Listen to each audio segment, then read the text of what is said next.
Alhamdulillah wa salatu wa salamu ala rasulillah wa ala alihi wa sahbihi wa man wala. Nínú àwọn ọ̀rọ̀kọ̀rọ̀ àti àwọn ìsọkúsọ àtàwọn irọ́ àtàwọn ọ̀rọ̀ tó takora wọn èyí tá mọ̀ pé kò ní jáde lẹ́nu ẹnìkan tí ó bá gbádùn tí nǹkan ò bá sì ṣe ọpọlọ ẹ̀ èyí tá a rí kà nínú ọ̀rọ̀ Ghulam Ahmad. Òun náà ni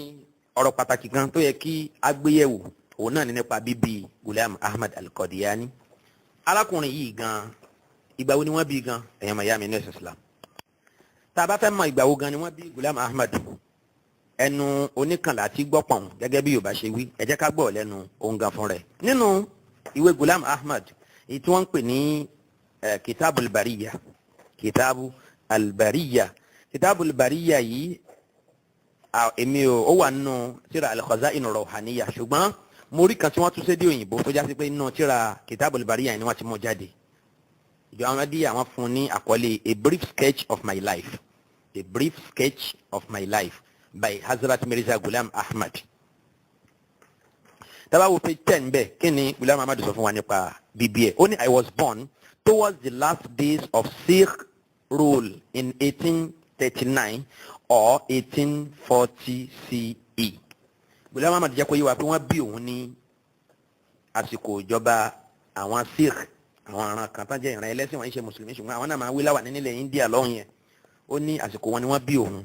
ní ọdún 1839 àbí 1840. Ẹ rí i pé ó fún wa ní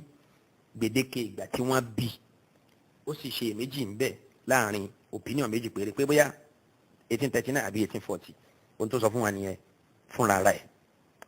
Ẹ má gbàgbé o ó ní wọ́n bí òun ní 1839 àbí 1840. Ọ̀rọ̀ yìí wà nínú tírà Kitab al-Bariyya òun náà làkàjáde nínú ìwé a brief sketch of my life yẹn page 10 nínú tírà Kitab al-Bariyya èyí tó wà nínú tírà al-Khaza'in ar-Ruhaniyya volume 13. Ghulam Ahmad sọ níbi ayé yẹn náà wípé annahu kana fi sanati 1857 kana umruhu 16 sana aw 17 sana. Ó ní nígbà tó máa fi di 1857 tí wọ́n ṣe Saura tí wọ́n ṣe revolution ní ilẹ̀ India táwọn èèyàn jìjàngbara ìjà àtakò ogun Àgbẹ̀kọ̀yà èyí tí aráàlú jà láti lè lé òyìnbó amúnilẹ́rúsìn ní ilẹ̀ India kúrò nílùú wọn ní ọdún 1857. Ó ní ọjọ́ orí òun nígbà yẹn ó jẹ́ 16 àbí 17. So pẹ̀lú tí Ghulam Ahmad sọ yìí ó lọ́jọ́ orí òun lásìkò yẹn á jẹ́ 16 àbí 17. Ó ní wọ́n bí òun ní 1839 àbí 1840 ọ̀rọ̀ àkọ́kọ́ nìyẹn. Ó ní 1857 ọjọ́ orí òun jẹ́ 16 àbí 17. Tá bá wòye sí ọ̀rọ̀ yìí dáadáa á rí wípé ìtàn mẹ́ta déètì mẹ́ta láti rí nísìn tó jẹ́ ọdún tí wọ́n bí Ghulam Ahmad. Á rí 1839 tá bá lọ calculate ẹ̀ dáadáa á rí 1840 àbí 1841 ó jẹ́ déètì mẹ́ta. Ìkànnù mẹ́tẹ̀ẹ̀ta yìí òun náà la ṣe rí nísìn gẹ́gẹ́ bí ibi tá a kà á dé yìí wípé wọ́n bí Ghulam Ahmad al-Qadiani nínú kó jẹ́ 1839 àbí 1840 àbí 1841 pẹ̀lú ọ̀rọ̀ tí a kà jáde yìí.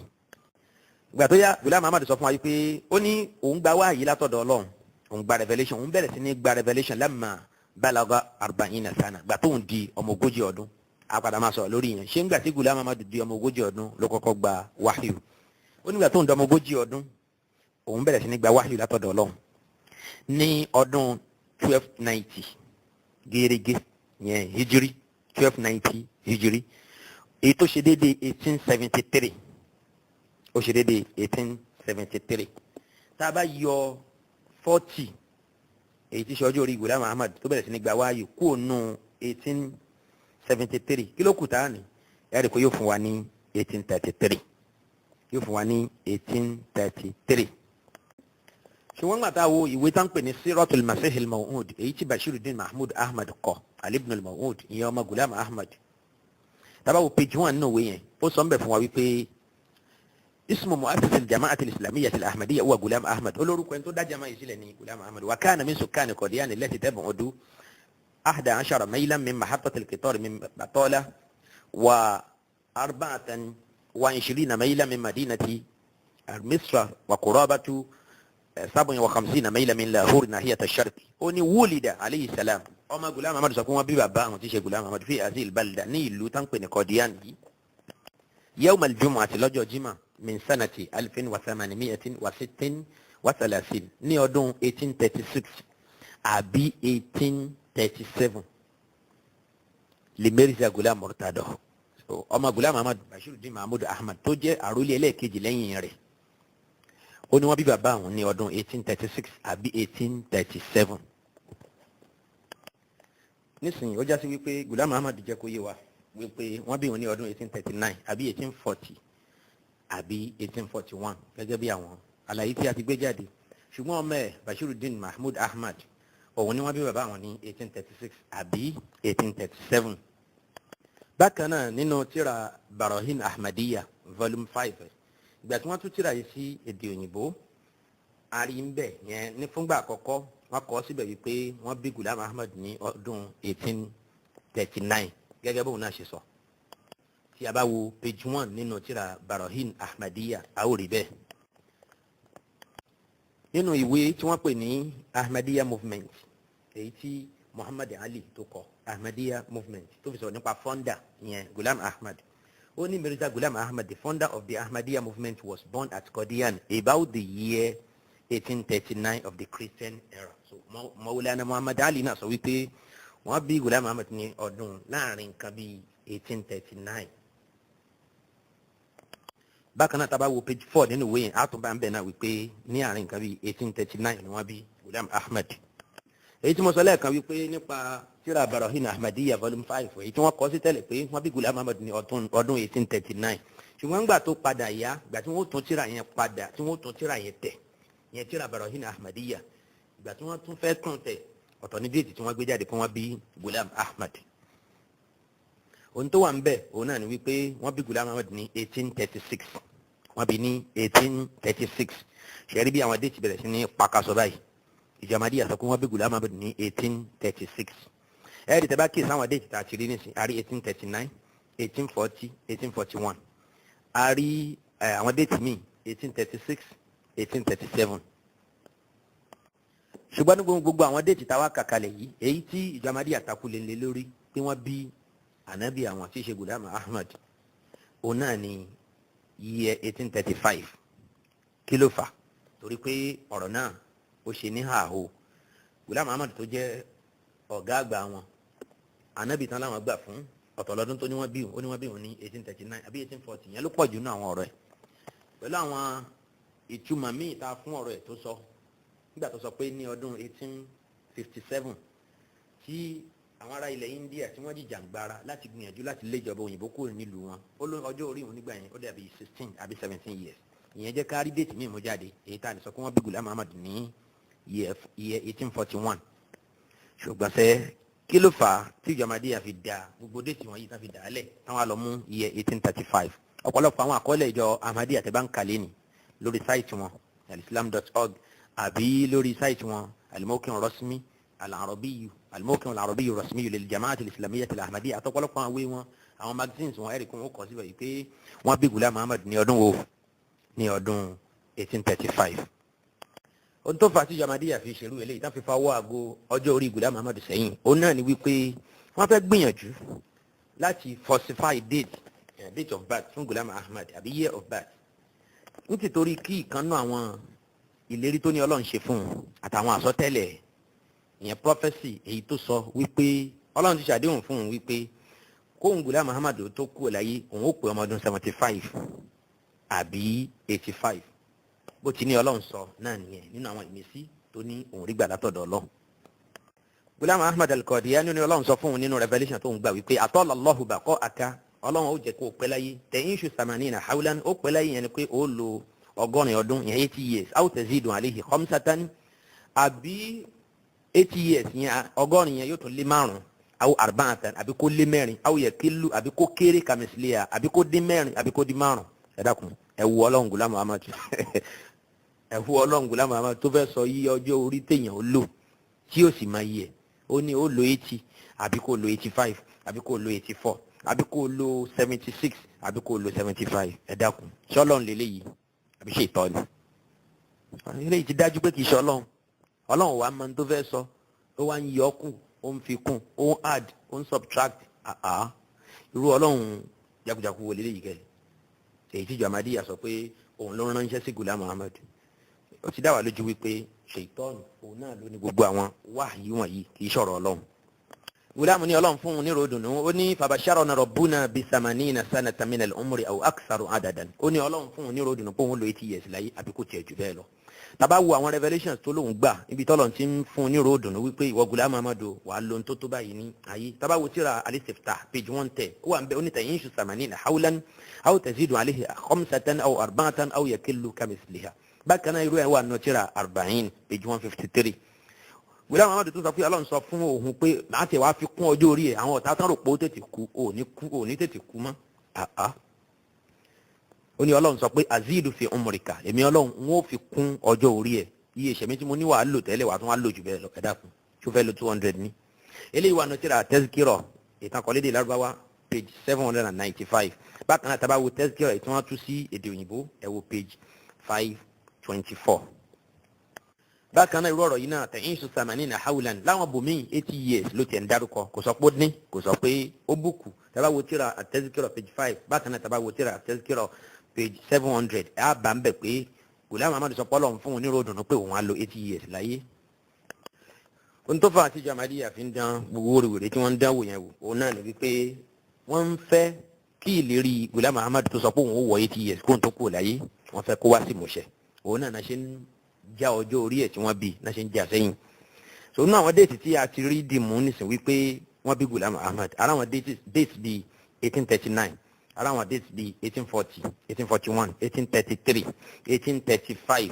bákan náà a rí 1836 àti 1837 ẹ dákun ẹ wá rí gbogbo déètì tá a tó lẹ̀ yìí lẹ́ni tó pèrè ní ànábì Ọlọ́run ọjọ́ tí wọ́n bí ni kò pàtàkì púpọ̀ ọdún tí wọn àbá rí kí wọ́n bí Ghulam Ahmad yẹn kọ́ ló pàtàkì sí wa ṣùgbọ́n tí a fi bójútó ọ̀rọ̀ náà láti lè wúdi wọn síta òun náà ni wípé àwọn gbà wípé ní táwọn fi mọ Ghulam Ahmad lẹ́ni Ọlọ́run òun náà làsọ̀ṣẹ́ ìyẹn ni kó ti lóun á lo 80 years láyé kò sì kúrò láyé àfìgbà tó lo 80 years lẹ́yìn tó sì jẹ́ sí pé tá bá fi ọ̀rọ̀ náà tá bá gbé sórí òṣùwọ̀n a rí i pé irọ́ níjọ Ahmadiyya ń pa torí pé Ghulam Ahmad kú ní 1908 ó ní wọ́n bí òun ní 1840 àbí 1839 ẹ̀yìn wọ̀nyí àmì tẹ́ bá ṣí ọdún wo ni Ghulam Ahmad kú láyé ẹ̀wọ̀n jẹ́ kí wọ́n dàrú mọ́ wa lójú ìjọ Ahmadiyya ó bẹ̀rẹ̀ sí ní gbé nígbè pé ọdún hijiri òun máa ń pọ̀ ju ọdún mìládì lọ torí náà ń kọ́ mìládì lómìn nígbà tó fẹ́ dárúkọ èjì ẹ̀ nígbà tí ogun 1857 ṣẹlẹ̀ ó lóun wà ní 16 àbí 17 ìgbà tó ní wọ́n bí òun ní 1839 àbí 1840 kí ló dé tí olú tàríkù ìjírí tẹ́yìn fẹ́ máa gbé wọlé yẹn wípé tàbá fi tàríkù ìjírí ṣí Ghulam Ahmad lò 75 years láyé àmọ́ tàbá fi déètì òyìnbó ṣí kò lóhun tí ó tó bẹ̀ kí ni tí máa gbogbo yẹn àrùpọ̀rọ̀ yẹn ti clear dáadáa ní sọ́mà bíyàn ní 1840 tó kú ní 1908 tó kú ní 1908 ọmọ ọdún mélòó la rí pé Ghulam Ahmad ṣe eléyìí túmọ̀ sí pé Ghulam Ahmad lò 69 years láyé 69 years ó sì ní Ọlọ́run ṣàdéhùn fún un pé òun á lo 80 years láyé nígbà tó yá Ọlọ́run ẹ̀ tún bá dín kù torí pé kò mọ ibi tó ń lọ ọ̀rọ̀ náà fẹ́ dàrú mọ́ Ọlọ́run Ghulam Ahmad lójú ó ní òun máa kú ní age of 76 àbí 75 nígbà tó yá ó tún fi kún ó lóun máa kú ní 85 àbí 84 á rí wípé gbogbo wọn yìí wérewère ni òyìnbó ìtìjọ Ahmadiyya ń ṣe yìí bẹ́ẹ̀ ni bíjọ Ahmadiyya ṣe ṣe lóòótọ́ tó bá yẹ pé Ghulam Ahmad bá kú ní ọdún 1908 tó kú yẹn káàdà bá fi ọdún òṣùpá èyí táwọn fún òṣùpá kà oṣù ẹ̀sìn Islam tá bá fi kà yóò kú sí ọjọ́ orí ẹ̀ ó kú sí 75 years tí ó lò láyé ó túmọ̀ sí pé àsọtẹ́lẹ̀ ó ti wá sí ìmúṣẹ ṣùgbọ́n irọ́ ni ìjọ Ahmadiyya wọ́n fẹ́ mú irọ́ náà wọ́n fẹ́ dọ́gbọ́n ṣàbòsí kan nínú ọ̀rọ̀ yẹn òun ló jẹ́ kí wọ́n yí déètì yẹn padà sí 1835 wípé ọdún náà ni wọ́n bí Ghulam Ahmad kì í ṣe 1839 àbí 1840 èyí tí ó ní wọ́n bí òun bẹ́ẹ̀ sì ni kì í ṣe 1836 àbí 1837 tí ọmọ Bashiruddin Mahmud Ahmad sọ pé wọ́n bí bàbá òun ẹni tó ní ìtàn ìgbésí ayé ẹ̀ ó sọ gbèdéke ìgbà tí wọ́n bí fún wa nínú tírà Tiryaqul Qulub ó ní wọ́n bí òun ní 1839 àbí 1840 irú ẹ̀ náà ló sọ nínú tírà Kitabul Bariyah ó ní wọ́n bí òun ní nǹkan bíi 1840. àwọn kan náà àwọn ìjọ Ahmadiyya wọ́n ti fẹ̀sùn kan Ghulam Ahmad wọn pé wọ́n ní mistake ni Ghulam Ahmad ṣe pé kò mí ni pé ọdún tán bí òun gan nìyẹn kó ṣe mistake ni pẹ̀lú kó dín odidi ọdún bíi 5 kù nínú ìgbésí ayé ẹ̀ èyí táwọn bá fi kún yẹn instead kó jẹ́ 1840 àbí 1839 làwọn ṣe bá sọ di 1835 ẹ̀rọ ànábì tí ó gbádùn tí ó lè sọ déètì ìgbà tí wọ́n bí. ìjọ Ahmadiyya ó máa sọ fún wa wípé lásìkò gbà yẹn ọ̀pọ̀ yẹn ó máa kàlẹ́ndà àwọn àmọ́ déètì ìgbà tí wọ́n bí wọn ṣé ìyẹn yẹ ẹni tán ń pè lánàbí ọlọ́ ọ̀dà ìṣerú eléyìí wá tọ́ sí ẹni tí wọ́n ń pè ní ànábì ọlọ́ pàápàá jùlọ ẹni tí ó padà claim wípé tóun ò bá wọ 75 sí 80 sí 85 òun ò ní kú láyé torí pé kò mọ ibi tó ń lọ ṣerú eléyìí ǹjọ́ yẹ onítọ̀hún yẹn kó má máa date of birth ẹ̀ kó má máa year of birth ẹ̀ ìgbà tí wọ́n bí gan ní gbèdéke bó la yóò ṣe gbà wípé òótọ́ ni wípé lo 85 àbolo 80 láyé lóòótọ́ gẹ́gẹ́ bí ó ṣe claim.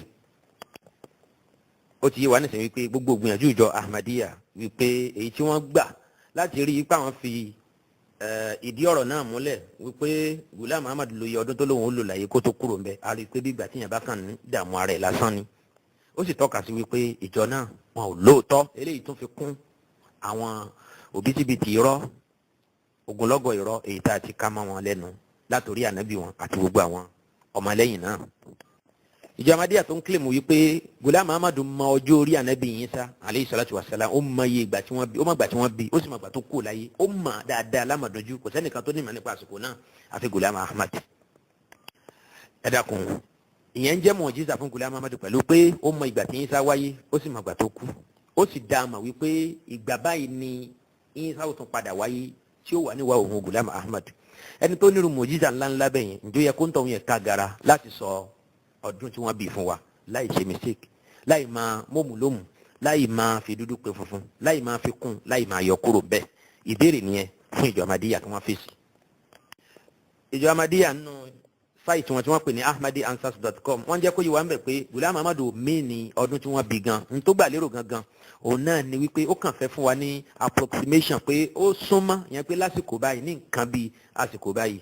wọ́n ní tó gbà lérò nìyẹn ó dà kí ló wá dé tó fún wa ní déètì ńgbà yẹn kí ló tó ní 1839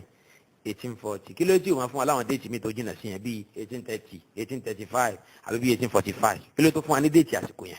ó túmọ̀ sí wípé láàrin ìgbà tó dáa lójú ó tún fún wa ní déètì míì ó fi ìtàn kan ó fi de ọjọ́ orí ẹ̀ mọ́lẹ̀ pé ńgbà tí wọ́n ja ogun 1857 ọjọ́ orí òun wà ní 16 àbí 16 years òun wà ní ọmọ ọdún 16 àbọ̀mọ ọdún 18 ó lóun wà ní ọmọ ọdún 18 16 àbí 17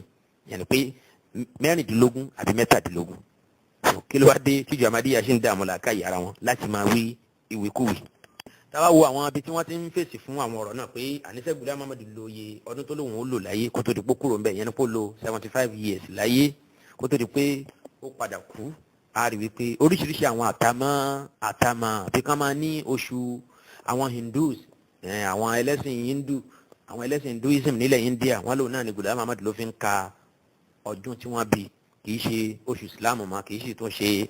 oṣù èyí tí àwọn kìrìsìtẹ́nì ká tá ń pè ní Gregorian calendar ẹ rí i pé gbogbo àwọn ọ̀rọ̀ wọ̀nyí irọ́ tó jìnnà sóòótọ́ òun náà ni gbogbo ẹ̀ bẹ́ẹ̀ sì ni a ó máa bárú ẹ̀ lẹ́nu ẹni tí ò bá lójútì bíi tìjọ Ahmadiyya. ṣùgbọ́n nínú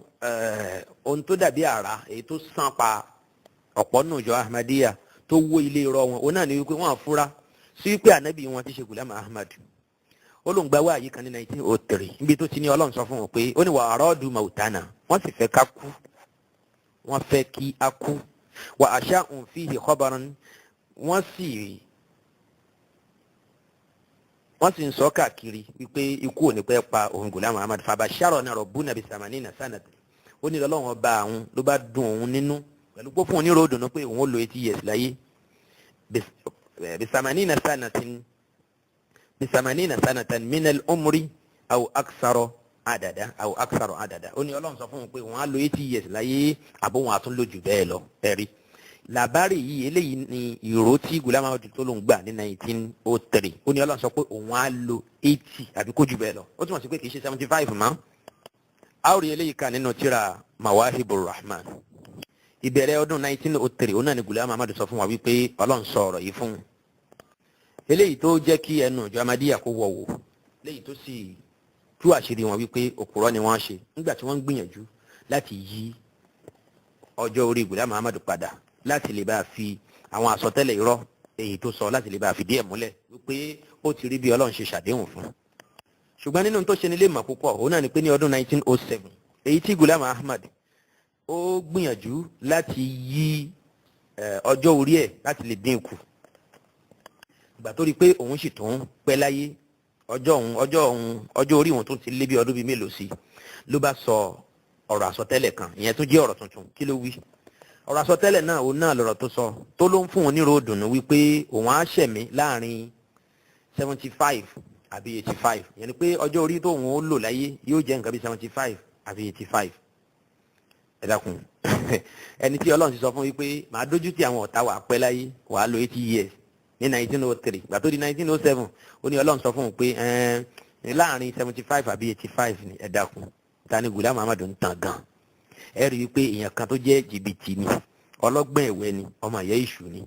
bóyá n táwọn àlìjànnú ẹ̀ fi ń hàn án nínú iṣẹ́ tó ń wò bóyá kò tí ì dá lójú ìgbà wo gan ni kú ó pa torí pé inna Allaha indahu ilmu sa'a wa yunazzilu al-ghaytha wa ya'lamu ma fil arham wa ma tadri nafsun madha taksibu gadan wa ma tadri nafsun bi ayyi ardin tamut. Ọlọ́run ló mọ ọjọ́ orí ẹ̀dá ènìyàn, Ọlọ́run ló mọ àsìkò tọ́mọ ẹ̀dá ènìyàn ó fàyè sílẹ̀. ṣùgbọ́n Ghulam Ahmad ó gbìyànjú láti jà fitafita láti parọ́ láti mú àwọn èèyàn nígàn láti lè sọ wípé inú àwọn àsọtẹ́lẹ̀ tọ́lọ́run sọ fún wọn àsọtẹ́lẹ̀ náà ó wá sí ìmúṣẹ. Ọlọ́run fẹ́ dójú ti ọ̀tá wípé ọjọ́ orí ẹ̀ màá rí i pé ẹ̀mí ẹ̀ á sì gùn, ṣùgbọ́n tó ń ti bẹ́ẹ̀ náà ṣe ló tún dé ọjọ́ orí ẹ̀ kù. Ó ní láàrin 75 sí 85 òun náà ni òun Ghulam Ahmad ó kú láyé. A rí i pé tábà wo ọ̀rọ̀ yìí nísìnyí tó sọ níbí yìí ní 1907 tábà fi wọn tá ló sọ ní 1903 níbi tó ti ní Ọlọ́run fún wọn ní ròdùnú wípé òun á lo 80 years láyé àbí jù bẹ́ẹ̀ lọ. A rí i wípé àdéhùn tó ní Ọlọ́run ń ṣe fún un wípé òun á lo 80 àbí jù bẹ́ẹ̀ lọ ṣe lọ́lọ́run tó yí padà ló bá tún dínkù sí 75 o. Ṣé ojú ti ọ̀tá má báyìí ìjọ Ahmadiyya? ọ̀tá ní ó tètè kú ó lóun ní tètè kú tọ́lọ́ lóun á lo 80 àbí 85. ìgbà tó tún yá Ọlọ́run ní màá yẹ wá ṣe nǹkan ìmọ̀ fún wọ Ghulam Ahmad, màá fi hàn ọ̀tá tó lóun tètè kú pé òun ní tètè kú, màá wá jẹ́ kó ṣẹ̀mí láàrin 75 àbí 85. ẹ̀dá kò ṣe pé kò dẹ̀ bá làkà ìmọ̀ má báyìí. ṣé àwọn ọ̀rọ̀ Ghulam Ahmad ní ti àti mọ̀ wípé ẹni tó ní àrùn ọpọlọ òun náà ni ẹni tó ń sọrú àwọn ọ̀rọ̀ wọ̀nyí.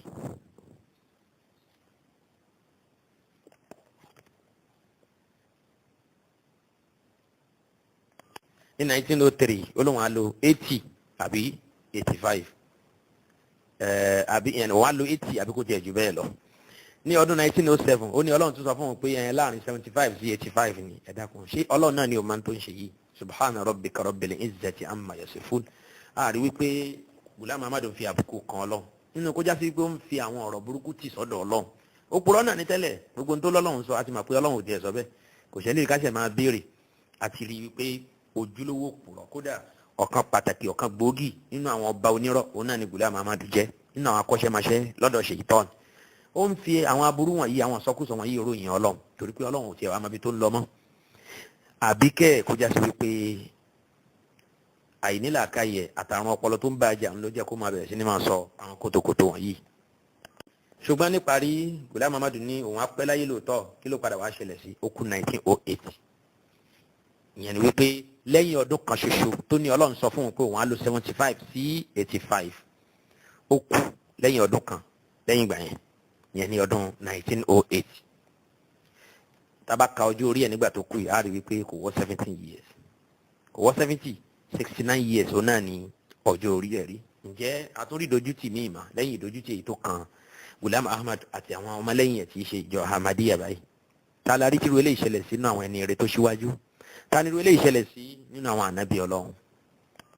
àbí Ọlọ́run bá lè kí ọlá kó ṣọ́ wa kúrò níbi ìṣìnà. nínú àwọn tí ó panilẹ́rìn púpọ̀ òun náà ni wípé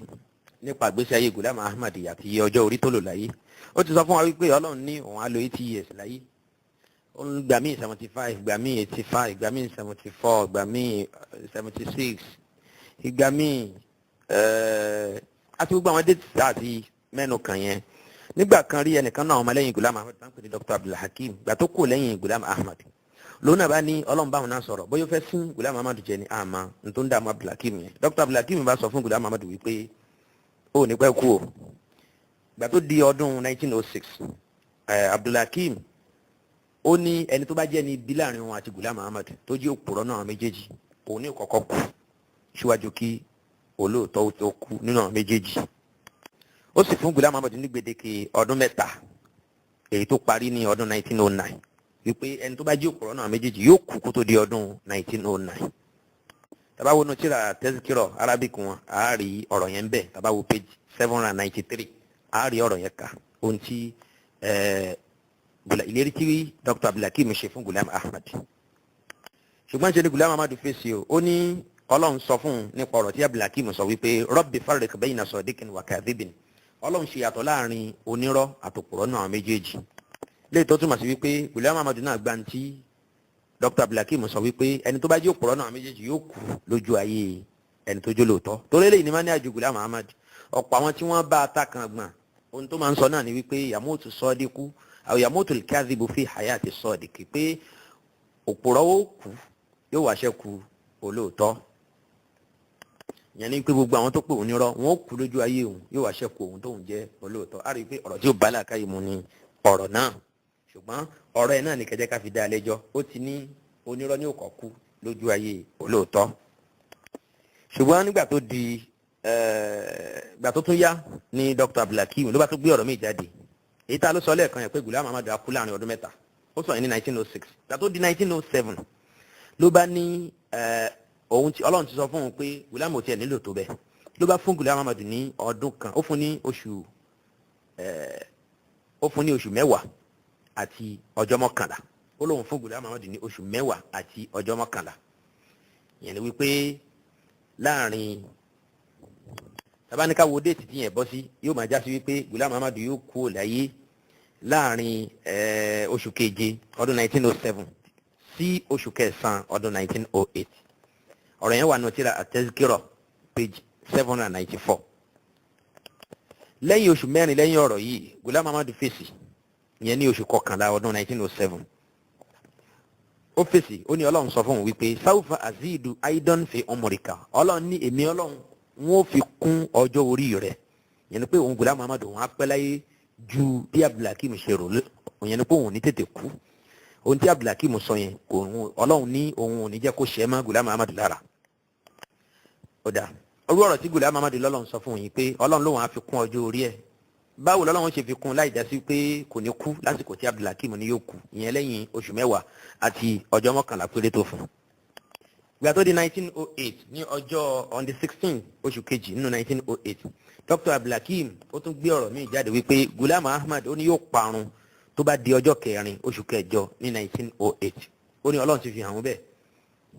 ṣùgbọ́n àjọ Ahmadiyya lórí sáìtì wọn ìgbà tí wọ́n fẹ́ dìfẹ́ǹdì ọ̀rọ̀ yìí wípé wọ́n ní ẹni tó ṣẹlẹ̀ ni pé Dr. Abdulhakeem ó fún Ghulam Ahmad ní gbèdéke ìgbà tí yóò kú ṣùgbọ́n Ọlọ́run ọba àlekè ọlá ó fẹ́ dáàbò bo Ghulam Ahmad tẹ́ ẹ bá gbàgbé Dr. Abdulhakeem sọ wípé Ghulam Ahmad ó kú ní ọjọ́ kẹrin oṣù kẹjọ ọdún 1908 ọjọ́ kẹrin oṣù kẹjọ ọdún 1908 yẹn ni pé 4th of August 1908 ọjọ́ tó fún Ghulam Ahmad nìyẹn ṣùgbọ́n o ìṣẹ̀lárí wípé Ghulam Ahmad kú ní May ó kú ní 26 May 1908 ó kú ní 26 May 1908 léyìí tó túmọ̀ sí wípé àsìkò tí Dr. Abdulhakeem ní Ghulam Ahmad ó kú àsìkò yẹn ò tí ì tó ìjọ Ahmadiyya wá fẹ́ ìjọ tí ò lójútì wọ́n fẹ́ dìfẹ́ǹdì ọ̀rọ̀ yẹn pé èrò Abdulhakeem ò ṣẹ́ lórí Ghulam Ahmad wọ́n ní pé Ọlọ́run ti mọ̀ wípé Ghulam Ahmad ò ní pẹ́ kú ọ̀rọ̀ tí Ọlọ́run sì sọ fún wípé sawfa azidu aidan fi umrik ìgbà tí Dr. Abdulhakeem sọ pé yóò kú láìpẹ́ lásìkò báyìí ohun tí Ghulam Ahmad sọ fún wa ni pé Ọlọ́run sọ fún un pé màá jẹ́ kí ọjọ́ orí ẹ̀ kó pọ̀ sí màá jẹ́ kẹ́mi ẹ̀ gùn sí kọ́ta lè rí wípé ọ̀rẹ́ mi àyànfẹ́ mi ni wọ́n Ghulam Ahmad ṣe ìjọ Ahmadiyya ní ojú tí wọ́n pẹ̀lú ọ̀rọ̀ yìí ṣùgbọ́n wọn jẹ́ kójú tí àwọn wọ́n ní Ọlọ́run máa ṣe bẹ́ẹ̀ ni torí pé Ọlọ́run lòun á fi kún ọjọ́ orí ẹ̀ lóòótọ́ ntọ́lọ́run sì ṣe ni pé Ọlọ́run fẹ́ kí àsìkò tí Dr. Abdulhakeem tó bù fún Ghulam Ahmad ipe yóò kú Ọlọ́run fẹ́ kí àsìkò yẹn bá a láyé Ọlọ́run wá ní kó tètè kú ló fi kú ní 26th of May 1908 abẹ́rẹ́ nǹkan báyìí àdéhùn ọlọ́run ni kó wọn á fi kún ọjọ́ orí ẹ̀ ọlọ́run á fi kún ọjọ́ orí yẹn pẹ̀lú kó bùkún bẹ́ẹ̀ ṣẹ́ni pé eléyìí panilẹ́rìn púpọ̀ wàláhì ó panilẹ́rìn púpọ̀ ọ̀tá ló kù lẹ́yìn oṣù 5 wa ní ọlọ́run ní màá dẹ̀ fi hàn ọ̀tá pé kò sí tèmi ọlọ́run bó lè ṣe ó dà máa jẹ́ kó kú láàrin oṣù 3 ṣẹ̀rí wípé àwọn ọ̀rọ̀ yìí ó panilẹ́rìn púpọ̀ ní mo sọ fún wa yìí pé àníṣe nǹkan pèlè Ahmadiyya yìí kì í ṣe nǹkan kan bí òṣàwàdà kẹ́ríkẹ́rí bẹ́ẹ̀ ni kọ́mẹ́dì yájú òun náà ni tí wọ́n bá fi ìtàgbésí ayé Ghulam Ahmad tán bá fi ṣe fíìmù àgbéléwò yóò pa àwọn èèyàn lẹ́rìn púpọ̀ torí wípé